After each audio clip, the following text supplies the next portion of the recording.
With the initial goals of long-duration spaceflight and EVA proven, Project Gemini needed to advance its primary mission goal, rendezvous and docking.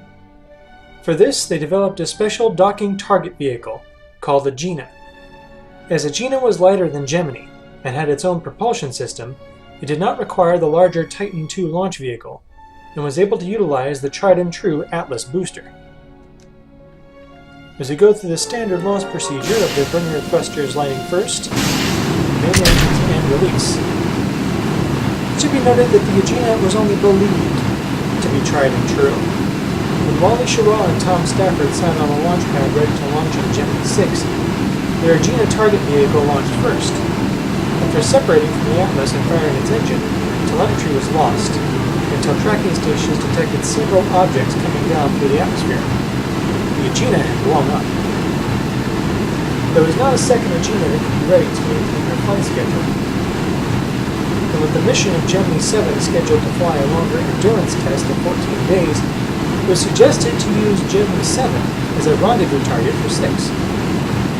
Frank Borman and Jim Lovell launched first, waiting several days for ground crews to ready the pad for Schirra and Stafford. Well, the first launch was tricky, as the engine ignited and immediately shut down. Fortunately for Schirra and Stafford, the craft didn't rise, for if it did, it surely would have exploded as it fell back down. After a few moments, Schirra could be heard, "Okay, we're just sitting here breathing." It was a simple error that could be easily fixed, and Gemini 6A was able to launch a few days later, on course for its target, Gemini 7. The act of rendezvous is no simple matter. The mathematics alone are enough to boggle the mind, as you must not only launch at the perfect time to reach your target vehicle, you must match its trajectory and velocity perfectly, and on a limited supply of fuel.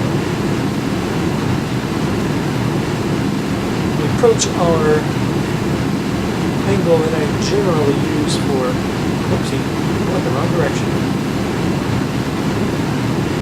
There we are. Sometimes all these vehicles aren't in the same orientation. I forget which way I'm pointing.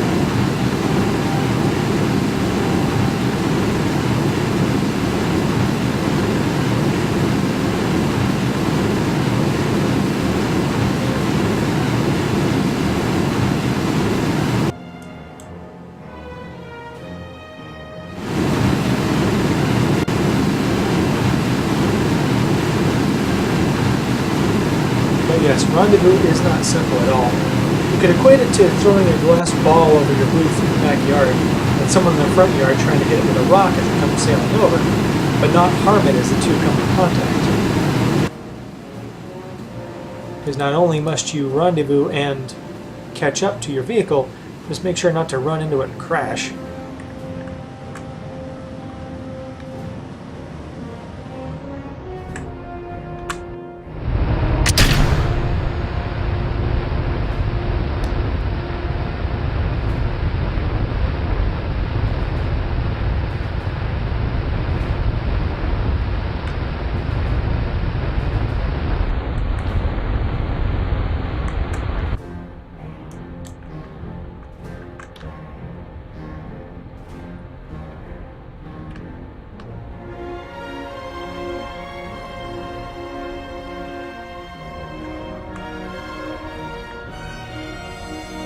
Traditionally, the Agena launches first, with the Gemini launching later to catch up. But to save time, I've launched Gemini first, and we'll attempt a rendezvous after we get Agena into orbit.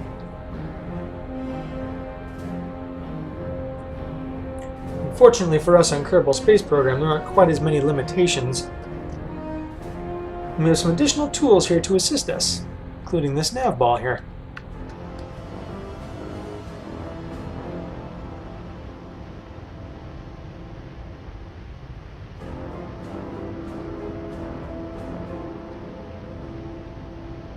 As for Gemini 6 and 7, the two executed a perfect rendezvous, maneuvering just inches apart, flying information for several hours before Gemini 6 returned home, leaving 7 to conclude the remainder of its 14-day flight.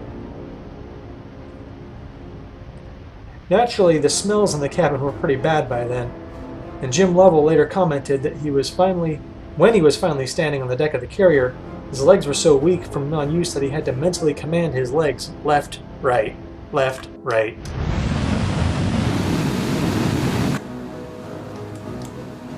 I often compare sitting in the Gemini capsule for so many days as sitting in a little Volkswagen Beetle or a little smart car.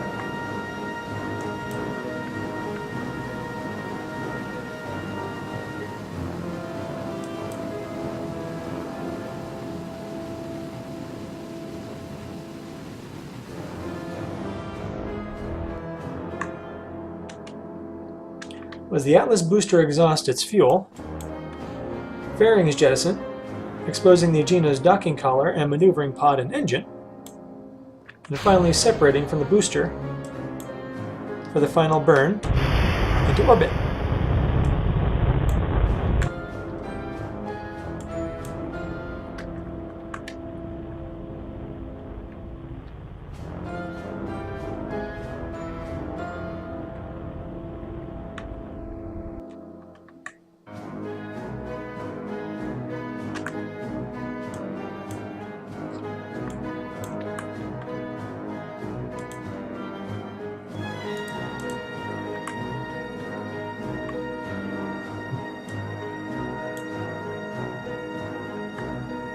And that's Agena.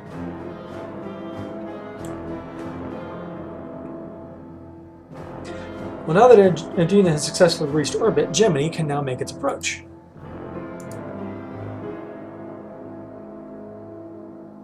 And here is where flying by the seat of our pants comes into play. The two orbit paths must not only intersect, but once that's accomplished, they have to match velocity as well.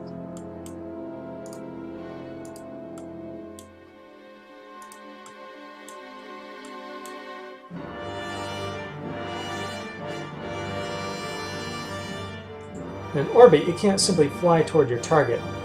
If both craft are traveling in a circular path around the Earth, you must either calculate the proper trajectory to account for the orbital path, or execute a constant course adjustment during your approach. Let's see if I can get us close enough.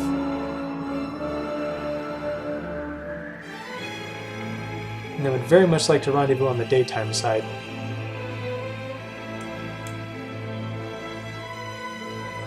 I don't know why it's wigging out.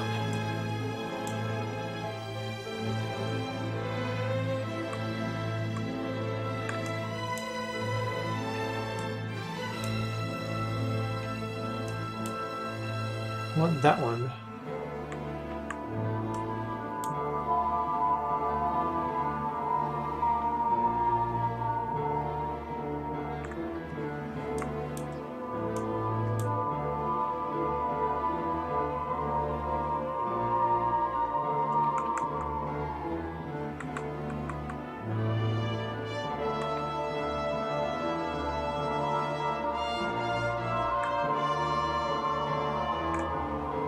It looks like 5.3 kilometers. Oh, maybe.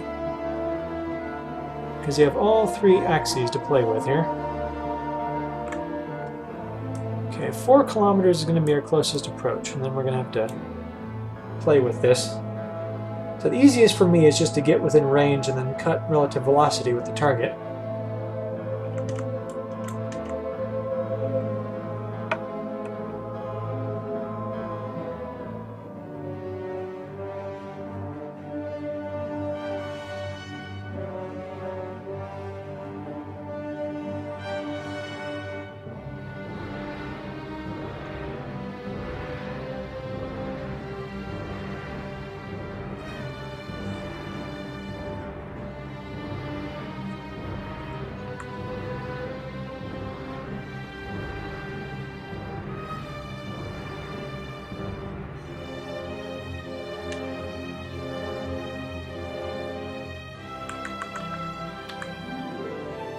And where are we?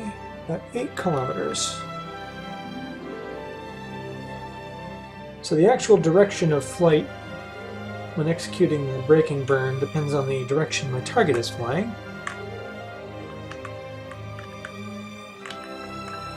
And And thankfully, the handy-dandy nav ball at the bottom of the screen displays the prograde and retrograde indicators.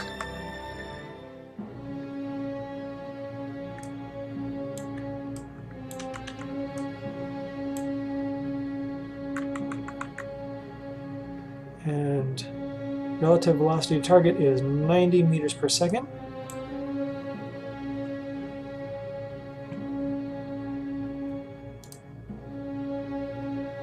And keep our eye on our propellant as we cut it.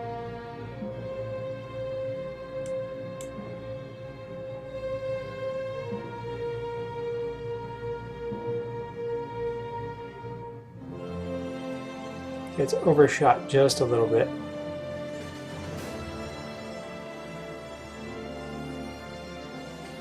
Generally, I have a spacecraft with an actual orbital engine to do this, not just thrusters.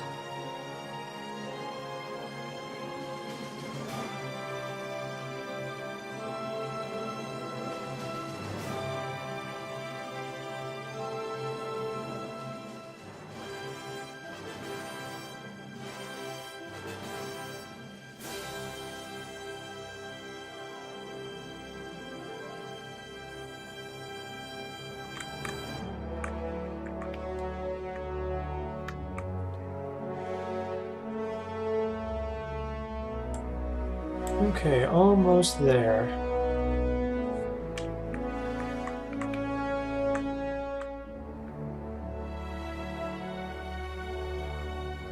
Now this is not how it actually go in flight, and this is a serious waste of fuel, but I'm going for ease here.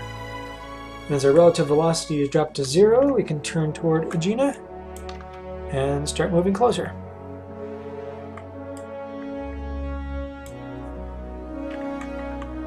Let's turn so we're upright here.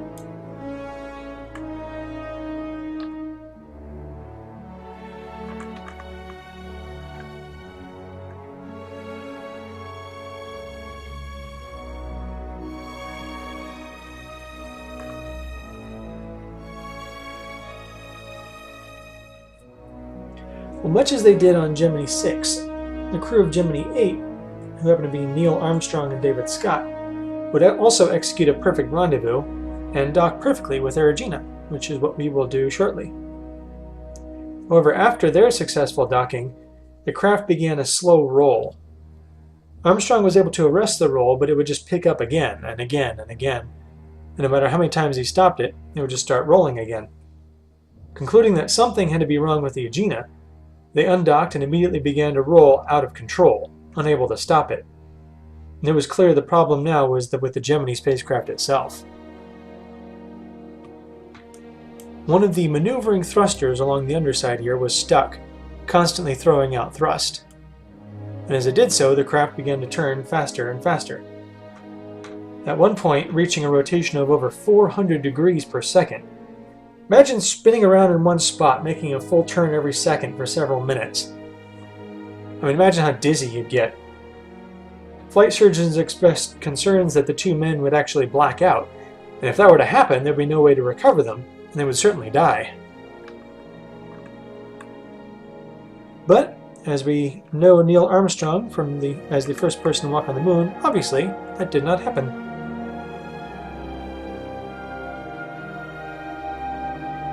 With the maneuvering fuel depleting and the orbital maneuvering thrusters now useless, the only option was really to shut them down.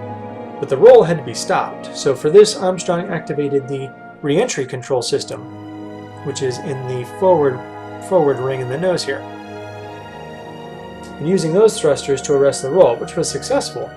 But with no operational maneuvering system and the RCS essential for re-entry, Houston called for an abort, and Gemini 8 was ordered to return home. But despite this malfunction, the docking mission was completed, and the secondary objective of extended EVA was handed off to Gemini 9.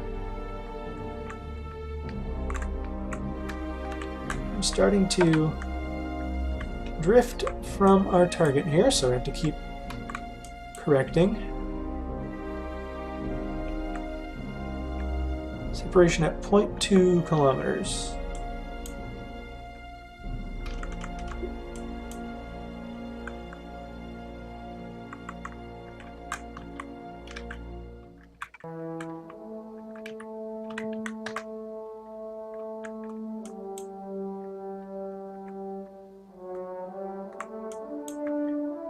Let's begin our braking thrust.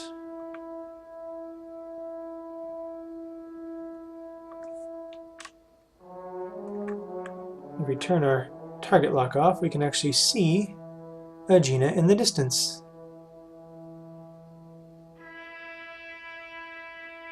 Naturally, to the astronauts inside, it would just look like another star, until you begin to make out its details.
And there she is.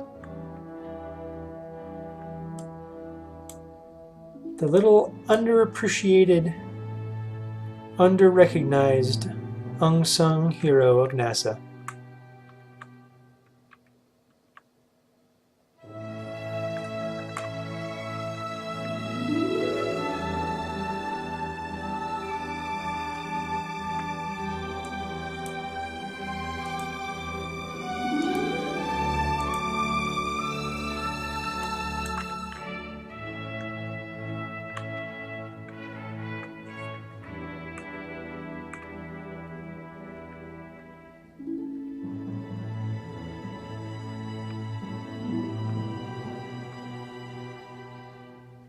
And of course, while in orbital space, any sensation of speed begins to diminish.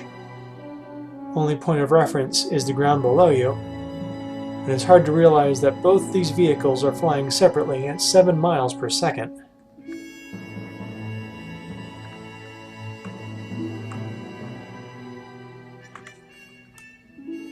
But the real trick is just getting them on converging paths.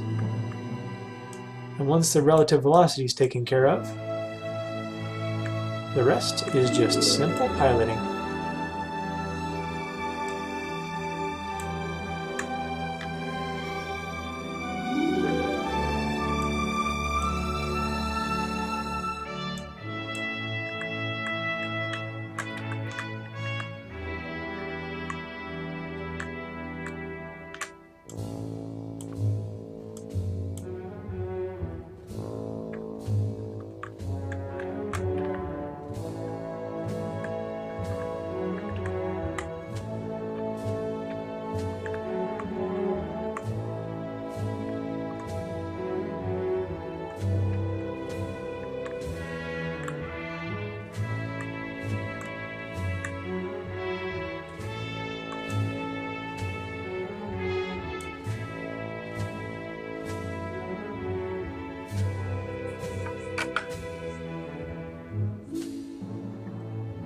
Well, now that we can get a better view of the Agena here, we can see its main engine, which once attached to Gemini, creates a method for it to travel into higher orbits. Which is an interesting maneuver in its own right, because you're not actually flying in a normal direction. Rather than being pushed back in your seat, you're being thrown forward, as the two craft are docked nose to nose. The term for this is an eyeballs out maneuver, as opposed to when your thrust is behind you, which is referred to as eyeballs in. And the nose slips through the docking port, nice and slick. We have the Gemini-Agena combination.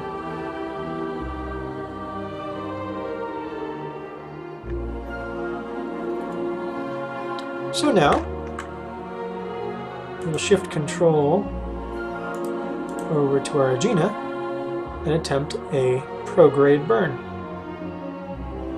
Now, Gene Cernan and Tom Stafford in Gemini 9 were set to be the first to attempt this.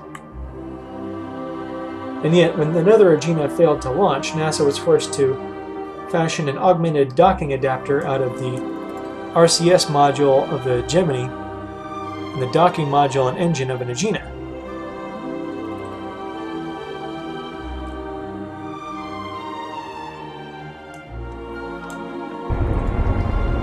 Let's give ourselves a burn here as the crew are thrown forward. With the engine burning, you'll see our orbit begin to rise.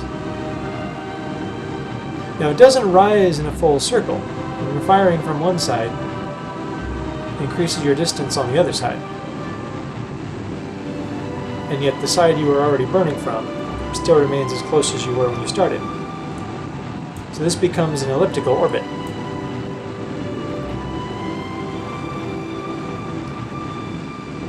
And once set on an elliptical orbit, you have a couple options. Either from the apogee, increasing your speed, which will bring your perigee up and round out your orbit, or you can reduce speed and come back into the atmosphere on your next pass, or wait until you've reached your perigee again and reduce your speed back down to normal orbit. And of course, after Gemini 9's Agena had failed to launch correctly, the men had to be removed from their spacecraft. And Tom Stafford, this would be probably the 4th or 5th time he's boarded a spacecraft. So by then they started calling him Mayor of Pad 19. Because remember, he was on again, off again on Gemini 6 as well. Well, the adapter managed to launch successfully, but due to a miscommunication between the contractors, the fairings in the nose didn't properly deploy and remained stuck, like barely open, and Cernan would comment that it looked like an angry alligator.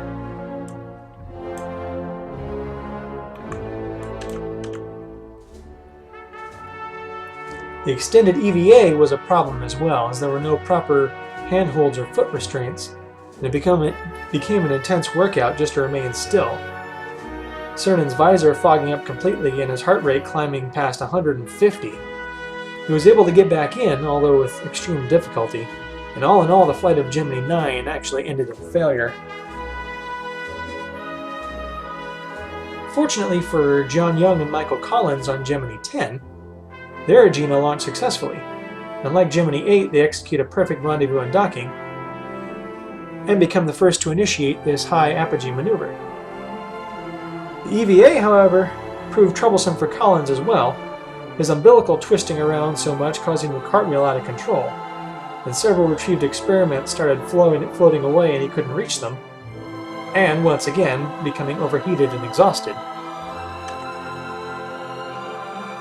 This wasn't enough to kill Gemini 10 though. After returning to its normal orbit and separating from their Agena, they actually made a rendezvous with Gemini 8's Agena, becoming the first spacecraft to perform a double rendezvous, and Michael Collins the first person to EVA between 3 craft. And let's see how the planet looks from this high. Much further away. And in their extended maneuver, they became the first manned craft to actually reach the boundary of the Van Allen radiation belts, testing the equipment and craft itself against the radiation within them. Now, of course, obviously they've sent several unmanned probes before this to test the various materials which they would eventually use for Gemini. And here's where they put it to the first test. The cocky and arrogant Pete Conrad and Dick Gordon were out to prove their capabilities over all the other counterparts in their flight of Gemini 11. And after another successful Agena docking and a boost to even higher orbit, twice as high as Gemini 10, penetrating even deeper into the Van Allen belts, Gordon began to make his way outside, and heavy breathing, struggled movement, and rapid heartbeat. This was bad. If physically fit astronauts can't perform simple tasks outside, then nobody's going to the moon. Enter Buzz Aldrin, avid deep-sea diver and scientist boasting a PhD in orbital mechanics, seeing the constant difficulties with EVA. He took training methods back to its roots, ditching the cable dangling method and instead essentially throwing a mock-up spacecraft into the pool and diving in after it. Now, it's much more complicated than that, of course, but the underwater method, which is referred to as neutral buoyancy training, they can effectively eliminate gravity and determine exactly where the handholds will be needed, where experiments should be mounted, and how to effectively move from one spot to another.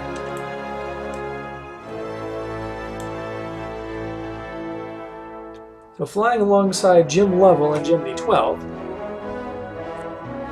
Aldrin would outshine everyone that came before him, not only completing all his objectives, but never once becoming tired, his heart rate never rising beyond a calm level. He learned to use zero gravity to his advantage rather than fighting against it, and revolutionized the art of EVA.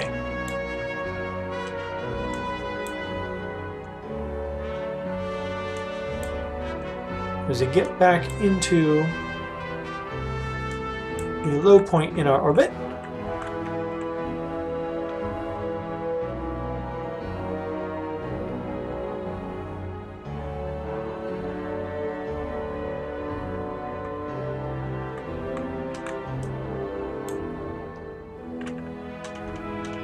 which doesn't have to be exact, but I'm going to try anyway. Use the Agena engine to kick their apogee back down to a shallower orbit.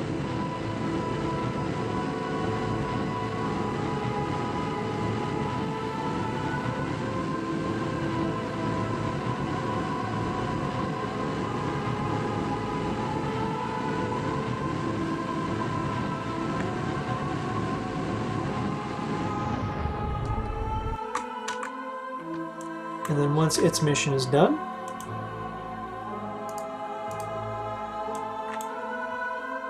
undock from the Agena, leaving her to go about her way.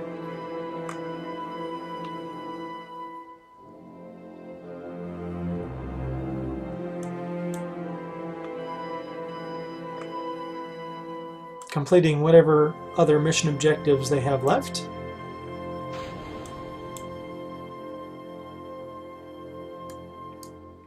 Before beginning their burn back to Earth.